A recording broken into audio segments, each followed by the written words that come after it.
Okay, here we go. We're live, ladies and gentlemen, and episode 47 of the Tennessee USA Wrestling Power Hour podcast.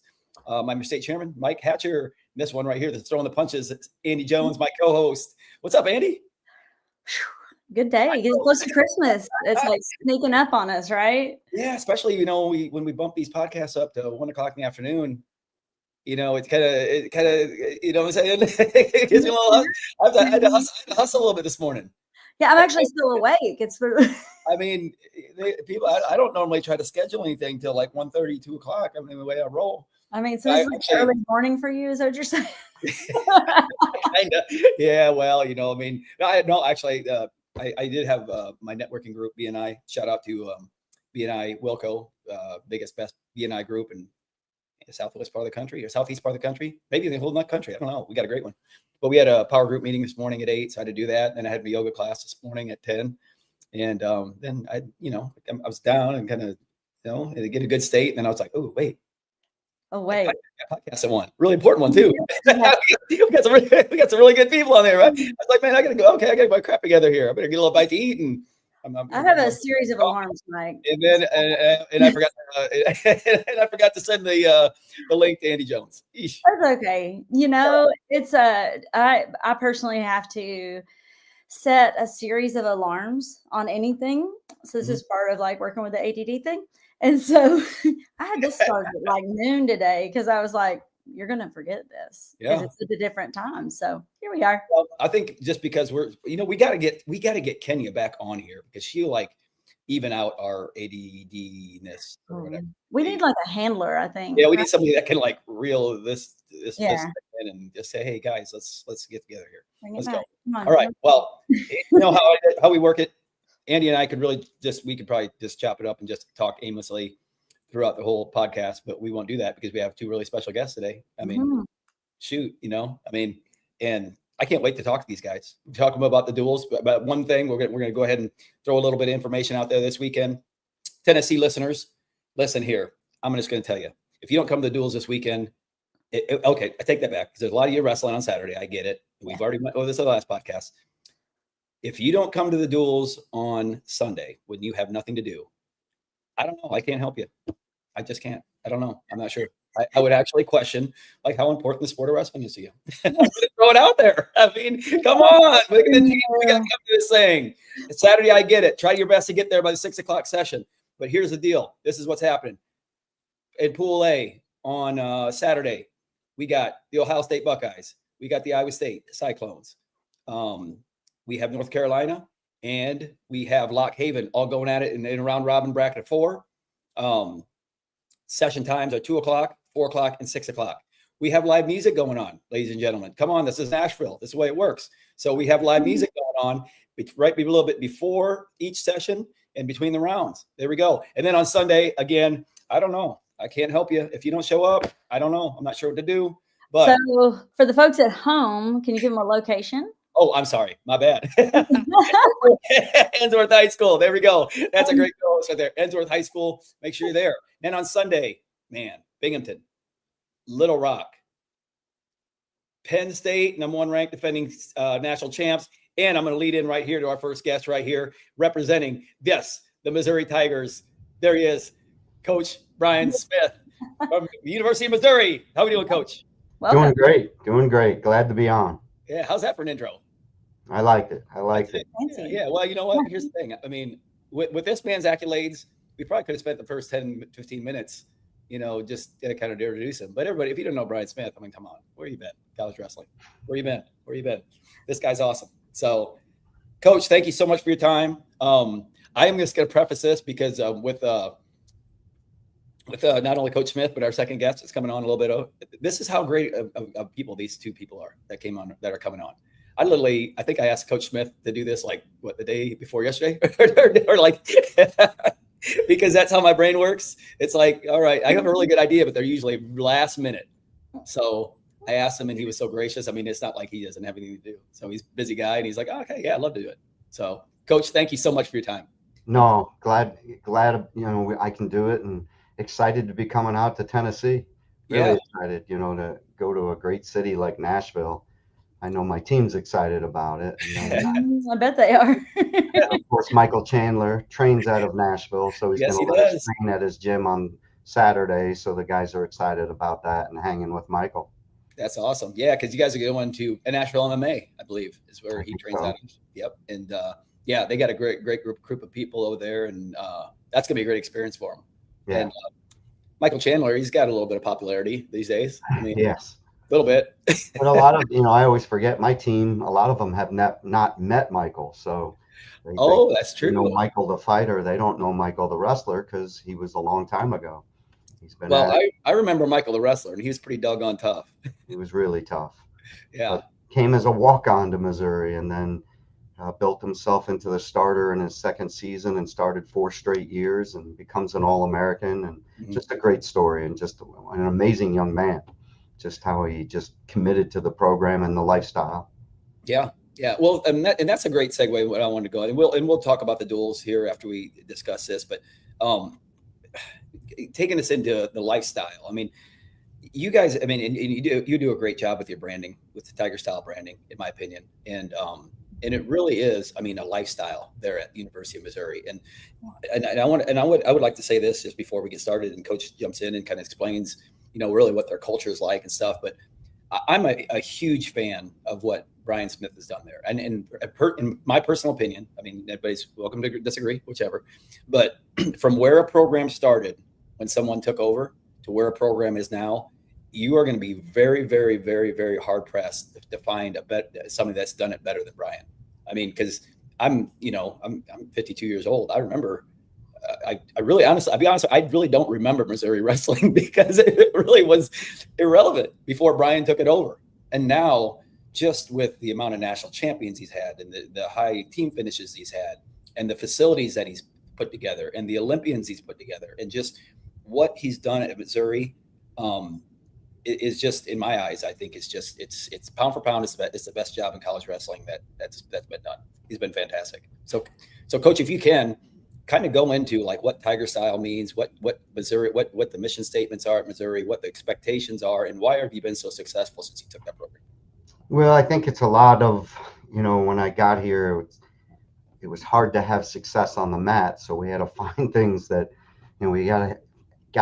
we had to get people to believe in something. So it was, hey, this is a belief. It's not going to happen soon, but it's going to happen in a few years if you believe in this and work this certain way. And so we set up some things like the simple team rules where you had to go to every class, and I still have that. That's really my only team rule. You have to go to class. I'm not worried about practice. They'll be there. If they're not coming to practice, they're not on the team. Yeah. But, that's my only team rule. And it just this, I found out last night, we set our program record for team GPA. And it's just missed a 3.5 overall, which is awesome. That's really awesome. Guys are just crushing it, but, and they're in high level degrees. But that's a start. You go to every class, you do well in it, you give yourself opportunities to go to grad school and go on and do great things. But the same thing, just little things with taking the stairs. And those were small victories we could get in the early years, not cutting the corners in the room. And so that belief that if we do these little things, it'll start to add up and good things will happen. And then as it progressed, I think it was in my 4th year, we made the Virginia Dual finals as a dual team. And I remember sitting before the championship duel and saying, what is Tiger Style? We use this word, we break down to it. What is it? And the guys started telling me what it means to them, that it's this lifestyle that we have to live, going to class, doing everything at the utmost. And we filled up pages. Wow. And at that point, I had to start writing it down. I read a lot of books. I have a big library that I'm looking at on the side of my office here, and my team can always come and read. But when you read books on leadership, on successful cultures, successful businesses, how does it happen? And a lot of it is, they not only they create a culture, but it's also written down and posted everywhere. And ours starts with believe, and the second level is compete, and then it's giving one more, and then you expect to win. Those are the 4 pillars. And if you believe in it, that's when it starts here. The competing part of it is, getting your feet on the ground and getting to work for it. And competing isn't just getting in the circle, it's showing up for practice, it's going to class, It's how you're treating others. It's how you eat, how you sleep, all those things, and teaching guys about that constantly, and them buying into it and competing for it. And sometimes competing is losing, and how you deal and what's your growth mindset. Is it going to get better, or are you just going to go sulk in the corner for a week? And Yeah. so teaching kids that, having a tough room is a good thing. You're going to take some beat downs, and you might fail a test, and how you're going to respond to it, and teaching them about that.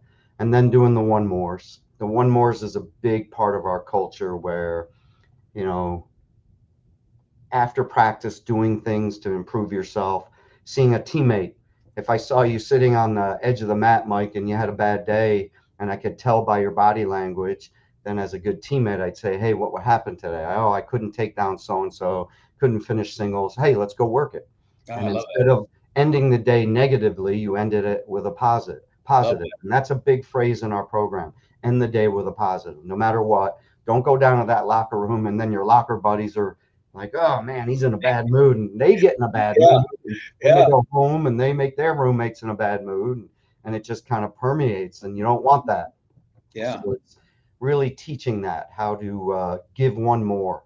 And if everybody collectively in the program, from my strength coach to my assistant coaches to my academic advisor, my 2 academic advisors, I just told the guys, you guys come up with an amount of money and I'll get them a gift card, because they crushed it. You guys actually did the work, but they motivated you. They were behind you. They believed in you. They were your coaches on the academic side. You guys broke that record. They just handed me $175, and I told them I'd match it. So they're getting some good gift cards to a good steakhouse. Nice. But that's a culture. Money goes a long way there too in Missouri. Yeah. Nashville, that might get you going on like an appetizer. Columbia's a pretty big but town. They deserve it. They deserve it. And it was really exciting to hear that the guys all jumped on that and were excited to do this for them. And because they're awesome people that believe in these young men, and it shows that they're getting these high GPAs and giving them that support. That's a one more. Mm-hmm. Recognizing Tiger style behaviors is a part of our culture. A lot of times coaches will get on guys all the time, but they don't recognize the good things. Yeah. And so before practice, we try to recognize things like, hey, look at the GPA, or hey, so-and-so had a C in his writing class, just put this extra time in, and now he just got an A- on his last paper. That's Tiger style. Or Aiden Sinclair's visiting children at the hospital every Monday. I'm like, Aiden, man, that's awesome. We got to recognize you for that. And that's Tiger style behavior. And so Tiger style guides behavior.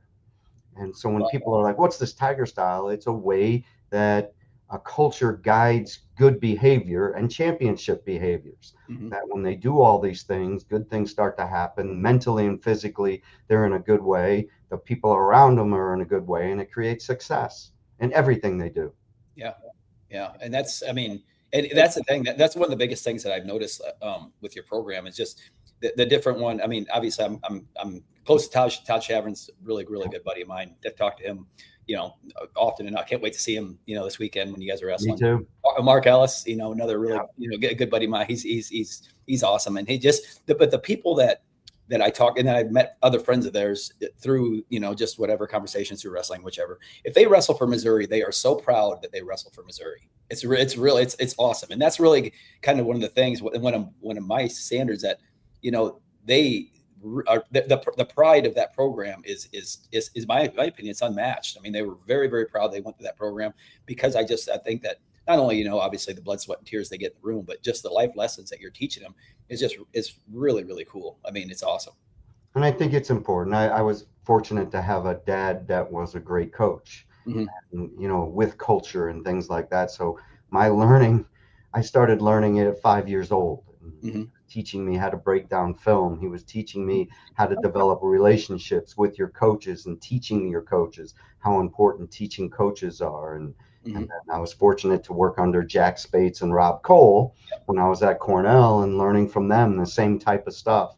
So I've always wanted to be a mentor, and I'm a mentor with the NWCA with coaches. I think it's important. Yeah, and that's another thing I was just gonna bring up, is that your I guess your roles that you played in that organization. I mean, you've done a lot with that organization. Yeah, for years. suckered into being the president one year. Didn't know it. You know how Moyer works. He's like, hey, Yeah, oh yeah. out of the room right now. I came Andy back. knows Moyer real well. Oh Hey, my you just gosh, got yes. voted in, you're the new president or something. And I'm like, what? What is I my boy John Cerritos just got saddled in that position here Yes. last week. Moyer sucked him in on that one. Yes, but Mike you know, Moyer it's should be in the sales. it is a good thing that Mike is that way. He does an exceptional job and gets He does. people involved. Yep. And by me being involved in that, then I was a part of the NCAA championship committee, you know, where I would go to Indy and I learned about seeding, learned about how the whole NCAA tournament is put together. And there's a lot of people who work really hard. And what went on with the new seeding when I became a part of it years ago, that I was able to talk to coaches and explain, and that, you know, you're getting upset, but when you understand the system, it makes a lot of sense, and it's much better than what we had. And so, and I always tell them, instead of being upset, come up with ideas and give them to us, and we can maybe make changes. So that's the best thing you can do. And I always say, hey, become a committee member and learn it. And they're like, I'm not doing it. But that's what I always try to do, get that advice, get involved with things and learn about it. Absolutely. Yeah, I know. Like I said, when I was at Cal Poly with John, he couldn't, when I was at Grand Canyon, I was like his club coach. So he wasn't like, okay, you're going to this one. When I was on the staff at Cal Poly, I was actually on the staff. I was, you know, I passed the recruiting tests and all this other stuff. So I was actually a real coach now. He's like, you're going to the coaches convention. I was like, it's what? Good. You meet people. I said, dude, I'm going to Mexico. I'm going to Aruba. He goes, nope, you're going to cancel that. You're going to, you know, and you're going through the leadership academy. And I was like, that's awesome. Right. I've made all my coaches go. Bates, you know, he was one of my guys. And then actually, I think I had some really great conversations with you. I know I did. Had some really great conversations with you with that as well. So it was invaluable experience for me, and it was awesome. I mean, I do it. I try to do it every year and people are like, why are you doing this? And it's like, I'm learning too. I'm going to learn from these young assistants and get reminded of the energy that they have and just the passion that it gets me fired up for the year, because it starts in August and the school year starts right after it. And I really enjoy that kind of role and being a part of it. Mike, I was fortunate. Mike Moyer invited me, and I was fortunate to go this year for the first time. Okay. And, you know, and this is only my 6th year coaching high school, right? And I think with Mike, I have a target on my back right now. But what an amazing thing, you know, like, I'm already excited about wrestling. We all are, right? But you get in there, and then everybody is so open to sharing their knowledge with each other. And it just, like, I walked out of that I came home from that with, like, first of all, a lot of ideas, and knowing that we're doing a lot of things right, but then there's some more things to do. And, like, I don't know, I can't, to all the coaches out there, I can't express that enough. But that's how you better your sport. You know, when you share knowledge and you want to get it better, when you become like little silos and I don't want to share with them, man, if they get better, I have to get better, and it elevates the sport. So it's a good thing. You know, what's crazy too is that as coaches, and you've probably heard this as many times as a coach, I've always preached to my athletes, say you become a better wrestler if you start teaching this. If you teach this cross finish to one of the little kids, you're going to become a better wrestler because you understand it more. And it's really the same with coaching too. I would think that you're probably going to become a better coach the more you coach coaches to how to coach. Yeah. And so it's kind of crazy to me that you wouldn't want to be in some sort of either a mentorship role, like you've done plenty with the National Wrestling Coaches Association, or just one who just rallies around and shares ideas and gathers ideas from other people. I don't know why you would want to do that. It doesn't make any sense. Well, I think sometimes, or what I was not amazed, but I thought was neat was that some of the mentors, they're asking us questions too, because we're from like our standpoint, right? And then we all come together and we kind of like add knowledge to the whole pack, right? I don't know. It was such a great learning opportunity for me, and wow, I want to go every year now. Yeah, just because of that. It's a neat thing. Organize that. We tell our athletes to have a growth mentality. Yes, have to live it, and that's part of it. So it's when they ask me why I'm going, I'm like, I'm going to become a better coach. Every year I can improve. And yes, I've been doing it for I don't know how many years, 35 years, but I can become a better coach. And I know from year 1 to now, I have incrementally gotten a little bit better every year. never made these big jumps. I wish I could have just started from I where know. I'm at now, but that's part of it too. You Yeah. got to make mistakes and learn from them, and you Yeah. know whatever it may be, and how you're handling things, or how you're running practices or whatever. That's going to improve every year if you look at it, and that's a big part of our process. At the end of the year, we take I sit on the bus driving home from nationals and write down pages and pages of things that I think we can make little improvements at. I ask everybody on my staff to do the same type thing. What are some things we can do better? What can I do better as a head coach? And then we put all that together. But that's coming from marketing, from my associate AD, from my strength coaches, from my assistant coaches, to my team doctor, my trainer, everybody. I want to hear from my SID. What are some things we can do better as a program to get better? And then we put it together, and then we meet with the athletes and they answer questions and give me some of those things too. What can they do better? What can we do better as coaches? And I think you improve from that. And at least everybody feels a part of the program, that they are invested in it, and we care about it. And I want it to be that way. Right. Leading leaders. I want my guys to be leaders, everybody associated with the program to feel like I'm a leader of this program. Mm-hmm. I love it. Yeah, it takes so many.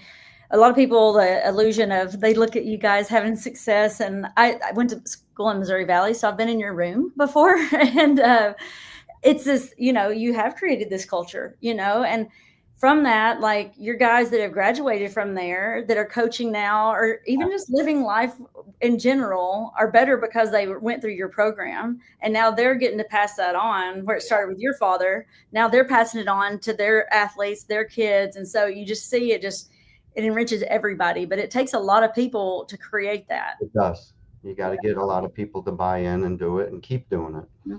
Yep. So. Good. Well, I'll tell you what, let's turn the focus on this. You already mentioned you excited to come to Nashville. Yeah. You guys are excited to come to Nashville. Well, what do we got to expect here? And so those of you that I just told you all the lineup. So Missouri's going at it in day 2. You got 3 very competitive teams in their pool, with Binghamton, Little Rock, and of course Penn State. What do you first of all, what are you anticipating most here as far as coming to Nashville and taking part in the duels? Just getting to be somewhere different, and Nashville's a different. I went to Nashville for my brother's birthday and my wife's birthday this past year, so I got to see that part of Nashville. Oh yeah. We'll be seeing that Now, it's not going to be nearly as busy this time of the year. Yeah. Because this is but like it is a really neat place, and how January. the city has grown, and Yeah, now, but then getting to get all these great programs together to come and wrestle. I hope the people come out and support it, because there's some really good wrestlers that are going to be competing there, and teams. Yeah. So, but we've seen Little Rock a couple times this year, just in our Tiger Style invite and the Cougar Clash. So we battled with them. They have a really good team. What Neil's doing there is amazing. I love it. I love that he's building a program from scratch, and it has his identity stamped on it, and a culture that's coming about, and they're doing special things there. So that'll be a battle for us, because we've had a lot of injuries this year. I've lost 3 national qualifiers, an All-American. So we're filling in with a lot of young guys this year. So is it a tougher year? Yes, but it's a learning year. We're going to learn from this. We still have some great wrestlers in the lineup with Josh Edmond, and you have Cade Moore at 33, at 57, Jay Conway, who's from Indiana, right, not too far from there. At 65, you got a kid, Cam Steed, who's a really talented young kid, and then of course Keegan O'Toole. And Colton Hawks was lost in the All-American round last year. So we'll have a solid team. It's just we've had a lot of injuries that we're battling, and just going to come out there and battle hard. That's all you can do. And I know my guys are excited about it, to travel together and go to a new place. So they're looking forward to it. That's Missouri for you. You know that it doesn't matter who you're wrestling from Missouri. You better be ready to rock and roll, because they're always going to wrestle hard. Yes. So I got to ask one more question. Actually, 2 more questions. One right now, you mentioned a guy at 174. Yeah. And obviously there's a very, very, very anticipated matchup this weekend. Is that happening or what? Are we doing it? We seeing it? I mean, we're on our end. We are, of course. That's what I'm saying. So I don't see Kale not wrestling. I don't see that either. I mean, it's they wrestled this summer in freestyle, and it was a good match that Haynes won. But now it'll be folk style, so it'll be good. it's just good that our sport gets to get that. People get to see this. Yeah. I mean, just that match alone would be worth the price of admission. That's what I told all my kids. I said, listen, there ain't no way this isn't happening. I know Brian Smith. I know that the way what he preaches in the room, there is no way that he ain't sitting nobody. And I said I cannot see Koll and Levi Haynes wanting to sit this one out. I just don't. No, it'll be a good one. There'll be some good matchups. Oh yeah. We get to see. I mean, they're a loaded team. There's no doubt about it. I think in all my years of coaching, this may be one of the stronger teams I've seen in the NCAA. Going through a season, and we still have a ways to go, but they are very, very good. They've been together for a while. They return a ton of All-Americans. I don't know how many guys they've ranked first or second, but they have a lock on it. Let's just say that. But I'm excited. I haven't gotten to wrestle Penn State since a long, long time ago. Oh, wow. It'll be the first time we've wrestled Penn State since Koll's been there. So wow, that's awesome. Good. I wish we weren't so banged up and had our full lineup, but we'll still have guys in there battling. Oh yeah, no doubt about it. Okay, one last question for you. We're going to ask our next guest as well. We always ask when we got college coaches on here. All the kids and parents. Oh, you want to ask it, Andi? Well, no, I have one question though. Okay, all right, I'll let you shoot. Go ahead, fire away. Well, what's your favorite book? What would you, as far as to athletes out there? Because, I'd like to ask this because that's a good question. I never thought of that. Almost every college coach I know and have been in their office, there's a stack of books. So if you had to throw one book out right now, I'm going to sell. I just wrote a book this summer. So. Oh, there we go. This was not planned, guys. Just so I love a ton of books, and I just finished my second Belichick book.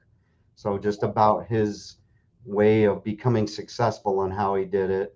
I read a history book by Carnes, I think it is, just about the 50s and 60s with LBJ and Kennedy. I'm a big history buff.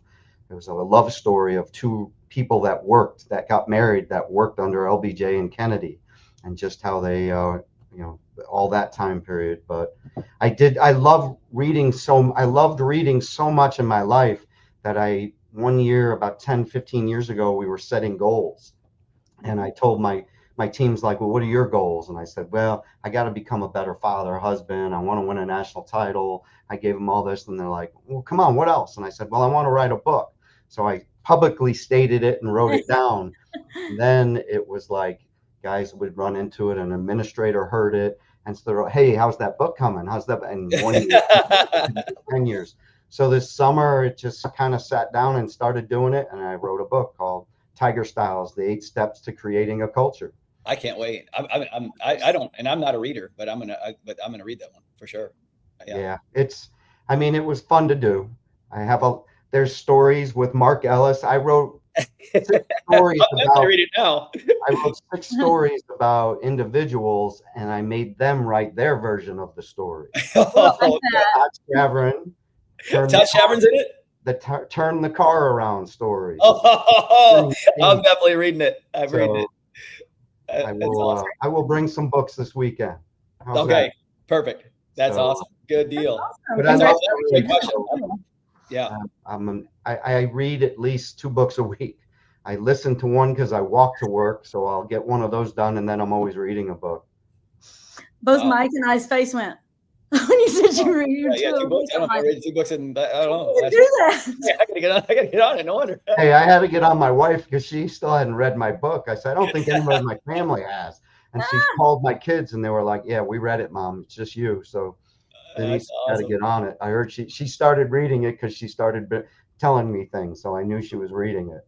Oh, that's awesome. Amazing. Yeah. Well, we're going to end with that question because that was a great question, Andi. Awesome. Yeah, she always comes up with better stuff than I do. And then I'll tell you what, we're going to do a little overlap here. Hold on, because this guy jumped on the stage. Yeah, you guys know each other by chance? Oh, God, here comes trouble. I'm going to read that book. Oh, my God, it cracked me up. Coach Lamb, my former coach, wrote a book, and it's hysterical. It's like his stories. I read these stories. I go, that's not how it happened. See, I gave my guys a chance to rebuttal. Oh, good Lord. That's awesome. I figured I could get a little overlap here because you two are competing against each other this weekend. So we get a little friendly, a little friendly dialogue here. Even when we did, we would still be joking with each other. Yeah. I can 100% see that. You look really good in that baby blue. You know that little. You know, I did work with Brian for 5 years, and when we spent the wedding, his wedding together, in Florida, so we do have some history. That's awesome. It's funny. Well, Coach Smith, thank you so much for your time. We're gonna move on here to our day one representative from the duals. But man, we're looking forward to seeing you guys, and really looking forward to watching Missouri compete this weekend. And just look forward to seeing it in general. Yep. Take care. Take care, Awesome. Andy. Thanks. Good seeing you, Rob. See you, Brian. Well, there he is. We got a next guest on here. I thought I'd do a little over right here, ladies and gentlemen. Rob Koll. We don't need no introduction to this guy. I'm in a hotel, and so sorry about the backdrop. Oh man, we're already here. My apartment. So, but no, we really appreciate you getting on, Coach. And again, for this, I said this when we had Brian on as well. I mean, these two guys, I couldn't have asked for two better guys to get on these podcasts, because literally, I always have these great ideas. I was telling Andi and the viewers before, but they usually they come like last minute. Oh, hey, you know what? This would be really cool if we did this. And so I literally texted a buddy of mine who's the hospitality rep for North Carolina here this weekend, Johnny Rich. Shout out to him, Ensworth coach. I say, hey, you got Cole's number? And so I call him and I texted Cole. I was like, hey, man, I met you a couple times, Mike Atcher. I had a couple questions about the weekend. I wanted to throw some things at him. By the way, you want to get on a podcast tomorrow at 1 o'clock? Well, I called Johnny out of the blue when I first got to Cornell, because I went down to just random people who I didn't know that who had made gifts to the program, and so he set up a really cool. Tonight we have a composer and songwriter who's going to do a kind of a private concert for us. And we've talked about 30 times. I mean, I feel like I know the guy, and so we went up and we were using the wrestling room in Ensworth, and this gentleman comes up, doesn't introduce himself, but he's really, hey Rob, how you doing? Well, and I go into my normal, I don't know who the hell this guy is, so I'm way through it. Like, hey, hug him, how you doing? And we're like, hey, I have no idea who he is. And so we're going the whole day, and finally I'm texting with Tony. I go, Tony, when's John going to be here? He says, what do you mean he's not there? And because I had forgotten to bring stuff. Finally, I go, John, I just got to admit, I had no freaking clue who the hell you were. We did like 2 hours. I'm talking to this guy. He thinks I know who he is. And then I'm asking these weird questions about, because we took the guys over to one of his buddies owns a leather shoe and boot company. Yeah. And we took the guys over. They opened up late, and he was like, well, yeah, my Brad's gonna be, and he was really kind of like, well, how the hell don't you know this? And then I'm like, all right, I don't know who the hell you were. I didn't. It came clean. Came clean. But yeah.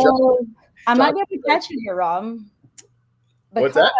I think I was at the NWCA event this summer. I can't think of what it's called. The convention. Thank you. Convention. And I met you, and I talked to you. And Mike, you could have called me because I have his phone number in my phone. Oh, there you go. And now you got to pretend that you know me.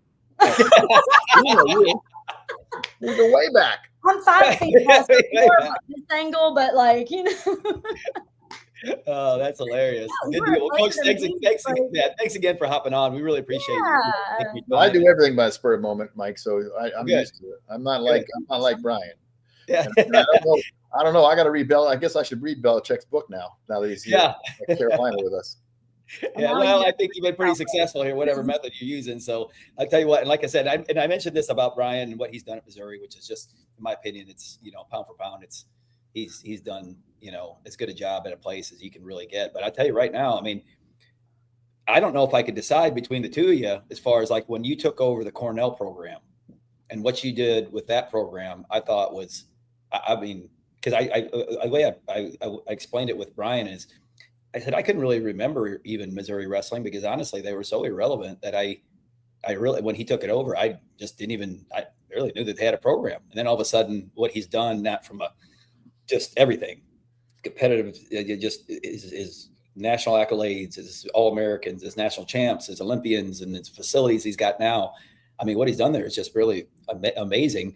But you did the same thing at Cornell. I mean, and I could very, very easily say that. I'm going to do a program. Mike, it's not rocket science. I mean, what Brian does and what successful coaches do are you just do things right over and over and over again. But it's the amount of work he puts into it. It's, you know, he has a system, but that system given to a lot of other people doesn't work because they don't put the countless hours of work that he puts into it. So, you know, that's, you know, and everyone say, well, you got to do it this way. You got to do that. End of the day, if you literally live to build a program and put your, you know, he talks about not being a great father or being a better father.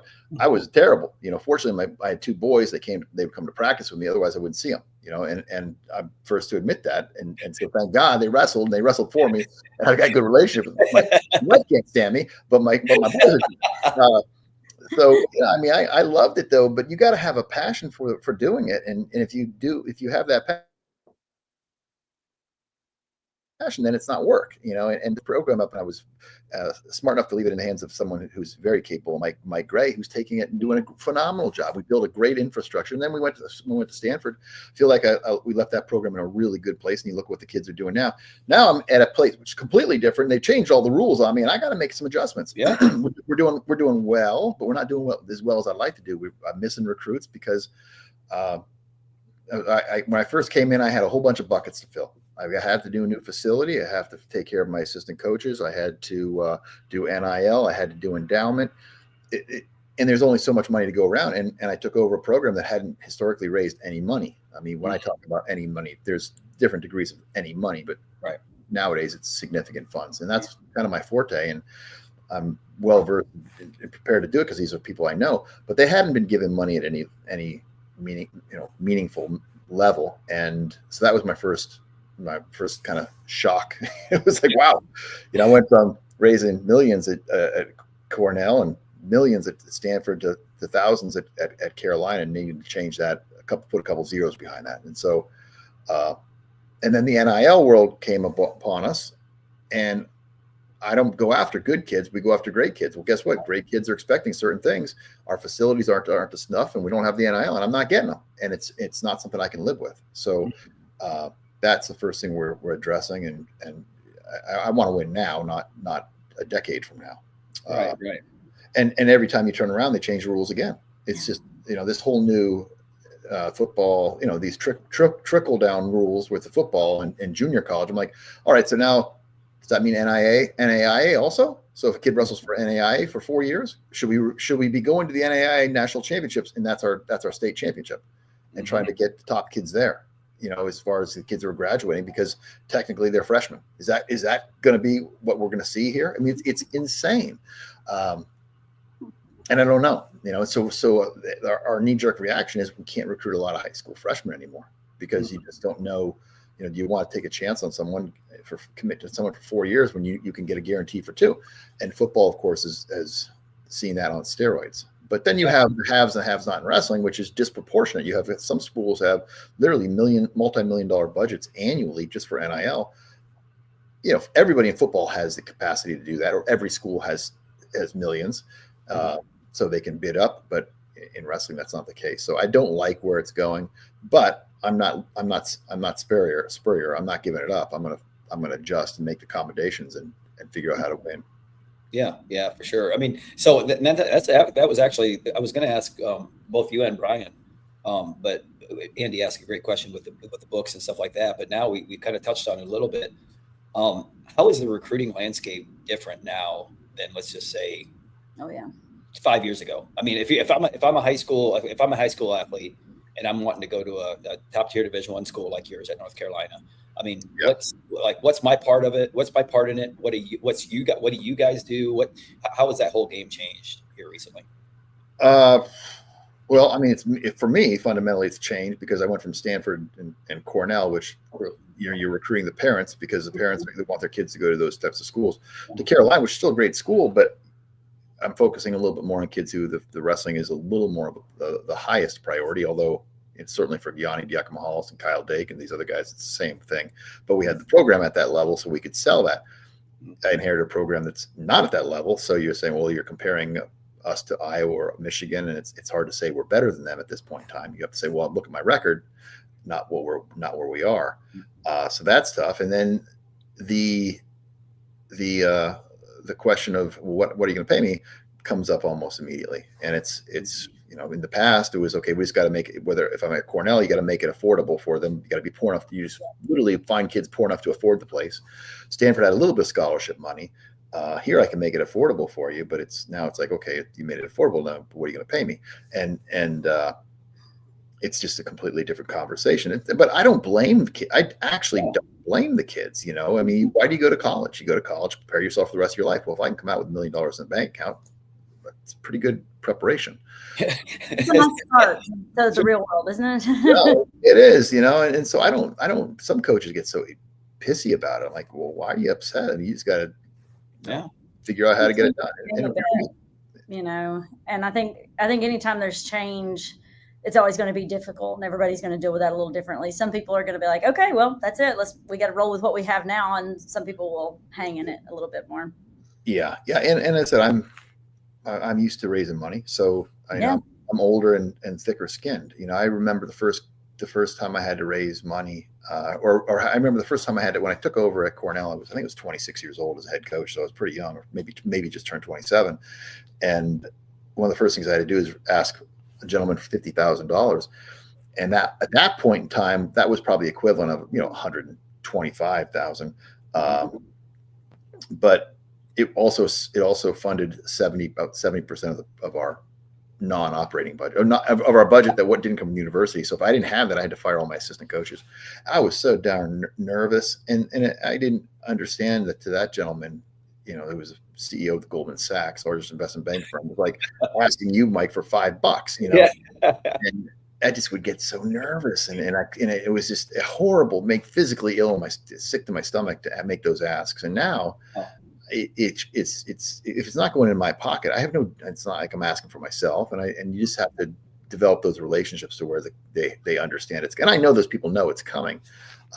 But a young coach, it's difficult. And one of the things we had a team a coaches meeting the other day, and Bubba Cunningham asked, he goes, well, what can we do to help coaches? I said, well, development, they never teach coaches this. They don't, when you come into, you get a job, they don't sit down and say, hey, this is how you do fundraising. This is not how but it's not something you necessarily learn as an athlete. You don't learn fundraising. And some of these coaches are very young, and some of them are coming out of programs that didn't have to do any fundraising. Now, wrestling is slightly different because we're ahead of the curve, because we know that we've been decimated for so many years that it's been part of our kind of our acumen, and we're uniquely qualified to prepare or to handle the next couple of years if we do get hit.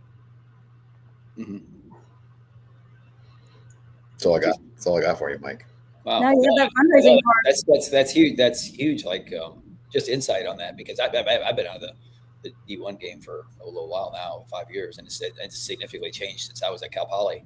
I mean, Cal Poly. I mean, look, it's not just D1; it's every single level. It's high school, it's junior high. I mean, it's Cal Poly is raising a lot of money. I mean, there are a lot of these programs. They're raising money for sustenance, not enhancement. And the nice thing about Carolina is that it's actually enhancement. When my first few years at Cornell, that money went to pay for salaries and pay for my coaches, and now if you didn't get it, you didn't have a coach. And I always tell a story. I remember driving vans and literally staying in parents' houses with cots. I mean, that's how bad it was. And times have changed. And Stanford was a little better, and Carolina's a lot better than that. But we're also not Penn State or Iowa as far as the support we get. Right.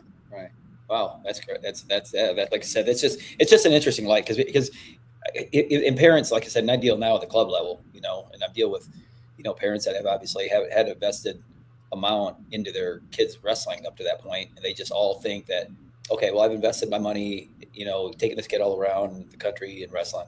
I pay for his club dues. I pay for this. We go with this. We do this. I provide him every opportunity. So now it's time to cash in, and I'm like, let's pump the brakes here, because let's cashing in. Let's get that. It's very, very relative here as far as cashing in. You're not in football. It's not like that's not the cashing in. It's still in wrestling. So well, there's maybe 4 or 5 kids who cash in, 3 or 4 a year.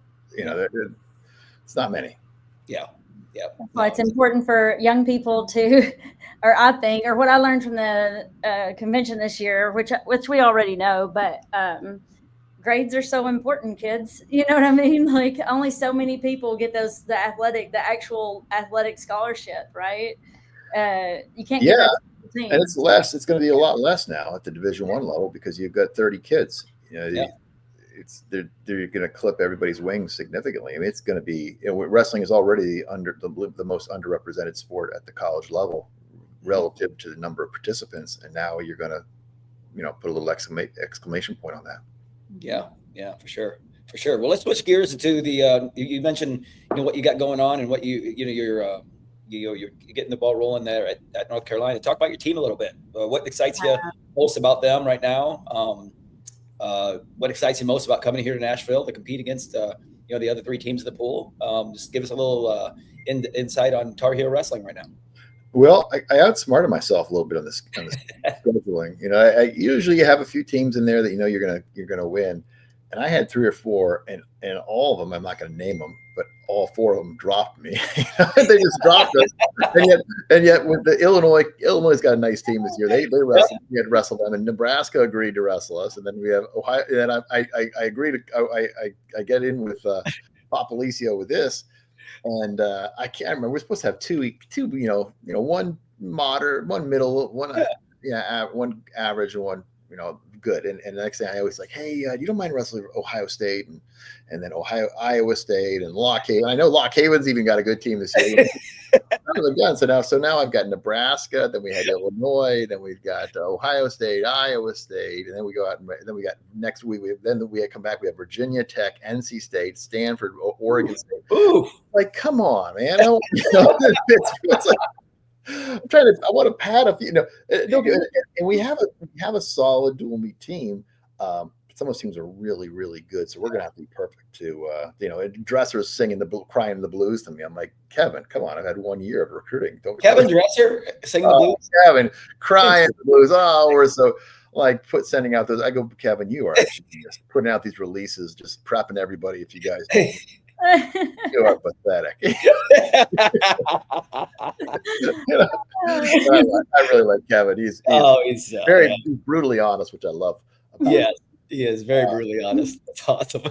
So you know, maybe we outsmart ourselves, but I think we can win most of those matches. Which is we have to be perfect. We can't, and we've got at 74. Josh Ogasanya is finally back in the lineup.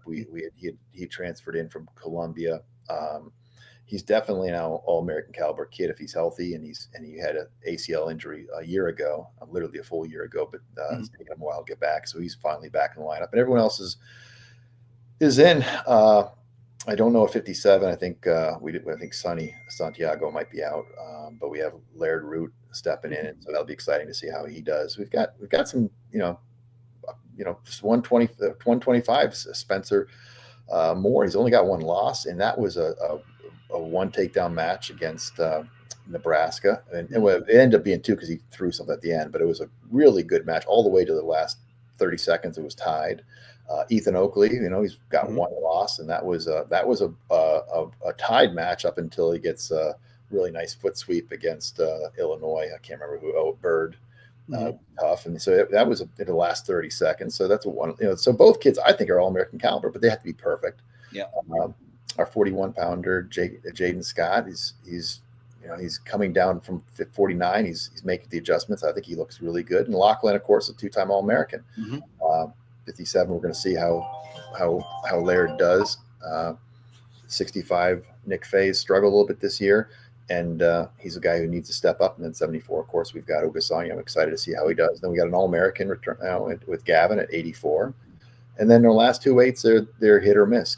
Cade Loud, who was a heavyweight last year, still adjusting at the weight at 97. And then Aiden Guttridge at heavyweight has been pretty consistent. He's only had 2 losses. So we have a really solid dual meet team now with Ogasanya in at 74. And if someone trips up, we have a couple guys wrestle well. We're capable of beating just about anybody.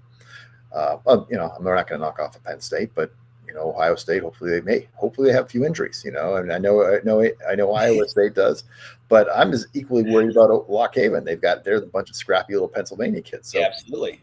But it'll be good. It'll be a great way to end the semester, and then send the kids home, and then get ready for the real season. Yeah. No, like I said, I can't wait to watch you guys compete. I mean, because I know you guys are doing a fantastic job there, and like I said, you guys being here just adds to the event. We really, really appreciate not only, jumping on our podcast, but also, taking part in the event and just really trying to, really bring some Division I, talent and competition here to, Tennessee. And we really appreciate it. We really, really, really do. So we appreciate the job you're doing there. I had one last question before we let you go. We talked about recruiting a little bit. If you're a high school kid that wanted to get recruited again by your a school at your level that really wants to do it and do it, to high level, what's a couple good pieces of advice for that person? Well, I mean, it's really simple. You got to win. I mean, I hate to say that. I mean, in the old days, I like it. I would take chances on kids. I can't do that now. I won't do that now. And so guys who I'd recruit in the past, I say, hey, go somewhere and get on the portal. And I hate to do that to my buddies who are in the coaching world, especially the programs that are kind of like the organ donors, if you will. It's like you develop that talent, then he's going to come to me. But I mean, that's the truth. And now with this junior college ruling, I mean, hey, go to a junior college for 2 years, or it doesn't even count against you. Yeah. And then come. But that's what you got to do. I mean, it's literally but you got to win. You got to, and for us, and you got to have good grades or reasonably decent grades. You have to well over 3-point. That's not Stanford, but it's better than most. Yeah. And that's so. I mean, it's really simple. And when I say win, you could be a 3-time Mississippi State champ and you're not going to get recruited. So that means you need to go out and you're probably not going to be able to get into Ironman, but you got to get into Super 32 and you got to go to Fargo and you got to go to any of these tournaments that you can get to. Yeah. Perfect. That was it right there. I like it. Coach Koll, thank you so much for your time. I really appreciate it. I apologize for the short notice as far as getting you on the podcast. I appreciate the fact that you're so flexible with your schedule. We really, really appreciate it. My pleasure. Take care, guys. Absolutely. See you tonight. See you tonight at the Songwriters thing. Oh, you betcha. Bye-bye. Yeah, right. Take care now. See ya. All right. It's good stuff, huh, Andy? Are they going to the Bluebird Cafe? No. Johnny Rich has got him set up at the. Johnny Rich. I didn't hear the name. Yep, Okay. He's got him set up at Hillwood Country Club. One of his athletes' dad is a big songwriter here in Nashville, so he's got him like a little private show concert. And I just got, he gave me access to a couple tickets, so I bought a couple tickets from him, and nice. I'm taking actually one of our musical talents, Tony Winkler. He's playing on Sunday. So wait, no. I take that back. He's playing. Wait, Tony is playing. Yes, Tony is playing Sunday. He's playing Sunday. So he's a local country music artist here in Nashville. He's him and his band are playing Sunday, but he's coming with me tonight. Another shout out to one of my really, really good buddies, J.R. Ward, who's performing tomorrow on Saturday. Or no, wait, tomorrow's Friday. My bad. First day of Saturday. I don't know what date it is. Yep. I don't know what time it is. So he's performing on Saturday. Yeah, we got a little bit of everything going on with this event. It's gonna be great. Awesome. I love the personally growing up in Tennessee, wrestling in the early 90s, you just didn't have access to watching college programs there was no internet, folks. Okay. So everything wasn't on there. Exactly. I'm with you.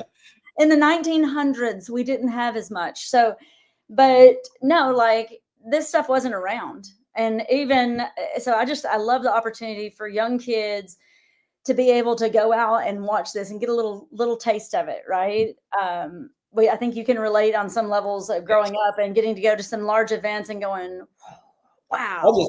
I'll relate it to when I first got to Tennessee. Okay. So I grew up obviously in Iowa, and we have a very, very, very thick wrestling tradition there. So then I moved to South Florida, not nearly as tradition rich because it's football state. And then I moved here to Tennessee, and it's a little bit of hybrid. I mean, we had some pockets. I moved to Cleveland. So, I mean, Cleveland's got a pretty solid tradition there and a lot of wrestling interest. But as a state in general, I mean, you only know what you know. And people they just never had access to Division I college wrestling with the exception of what we were doing at UTC. But here, this is, for me, when I first moved to Tennessee, it was probably going on 15 years ago, maybe I would say, before I moved out west a little bit. I honestly never would have thought that we would have this type of dual meet competition here. That's this. At the time, I take that back because we did scuffle. Heath jumped all of the scuffle when UNC Greensboro dropped. He jumped on it and he started bringing these type of high level teams there. And then all of a sudden, the scuffle started, losing some of the really, really, really marquee teams. And now we have the marquee teams here at the duals, which is I mean, to me, it's a more fan friendly type of environment. You're coming and you're seeing, especially now with, I mean, a lot of the college opens, with the exception of the Cliff Keen, that one's legit. There's all the big dogs are there for the most part. Oh, yeah. Whereas you'll go to a lot of the open tournaments and you'll literally see a lot of high school kids wrestling. You'll see, because college coaches just don't really want that anymore. And you see maybe some of the higher level guys, maybe they have one really good match in the finals and maybe another decent match in the semis. And other than that, it's really not much substance to it. Now we got the best of we got Iowa State's team wrestling Ohio State's team. Their starters wrestling their starters, and that's what you get. I mean, Penn State, Missouri, that's what you're going to get. So this is a really, really unique opportunity. And I know my kids from Young Guns Nashville are pumped. They are excited. We're canceling practice on Sunday because nobody's going to be there. I mean, they're all going to watch wrestling. So, but a shout out for Friday. Those of you that are in Middle Tennessee, we are having our Club Fest event at MBA. It's going to be awesome. We have about 100 kids that are signed up for it right now. We have, and this is just a plug for that. If you're in, we have my club, Young Guns Nashville, Minion Training Center, out of Chattanooga, obviously, Cleveland Wrestling Club, Boskins Group, Wave Wrestling Club, out from Memphis, Stronghold Wrestling Club from Alabama, Alabama Takedown Club from Huntsville, and Level Up from Georgia. Those 7 teams. We're in our Club Fest league, and we get together 3 times a year. So we're doing it in conjunction with the duals this year. So Friday, we have our training session on Friday. First session, and this, like I said, this is awesome. Starts at 10, goes till 1.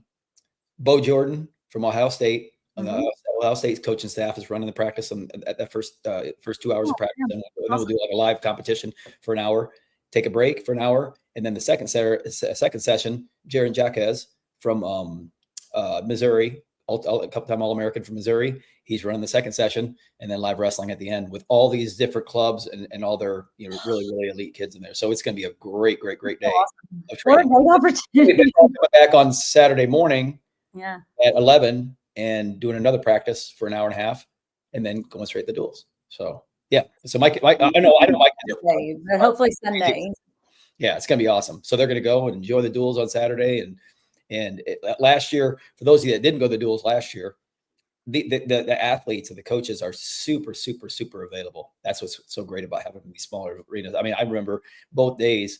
I mean, people were just, all the kids were like literally throwing themselves all over Vito and wanting a picture with Vito Aruja and wanting their autograph. Same thing with David Carr and all this stuff. And now we got Penn State coming in, so I'm sure this is going to be happening. And they all. I mean, there's huge, monumental figures that are coming in, from a wrestling standpoint, legends that are coming into Middle Tennessee this weekend. So it's going to be a really, really, really great weekend. So yeah, an opportunity. I mean, what a weekend you've stacked those kids for, right? That's so amazing. Oh, all these little guys, man. I'm telling you what. But you know what? Like I said, now they get to see what it's like. They get to see what, and that's and if you're serious about the sport, no matter if your kids level, middle school level, or high school level, and especially even if you're a high level high school, I mean, you should be there. If you're going to wrestle Division I schools next year, and you're going to wrestle at a Division I school, I mean, you really kind of need to go watch and pay attention to see what your competition's doing. If you're a high school kid that has ambitions in wrestling in college, you can go and see how they compete, how they prepare, all that type of stuff. If you're a middle schooler or a peewee kid, coming to this event is going to help you to, really develop some heroes who you're looking up to, you're going to follow, and it's going to make you just more plugged into the sport. So and then parents, you're going to see that there's levels to this. There's levels to what your parents do. Cause I know I go this with my parents all the time, and certain parents that really, really invested in it. Oh, my kid, he works so hard. He works so hard. He's just, cause they only see it through their parental eyes. They don't see it through the fact that, listen, I know your kid's doing it. He's doing a lot. He's really working his tail off, but there are levels to this. And go and just see what transpires here at Ensworth. I really think that like just going to those events like that in general, just if you're a part of the sport, no matter what you're wanting to do, especially those kids that are aspiring to do more, I think you need to see what more is. And I think that looking at our computers and watching these matches and getting like there's so many people that we're already invested in anyways. So it's an opportunity to see your idol there, or this guy that you're so jazzed about, and you're like searching every match that he's wrestling right now. So I think it's get an idol.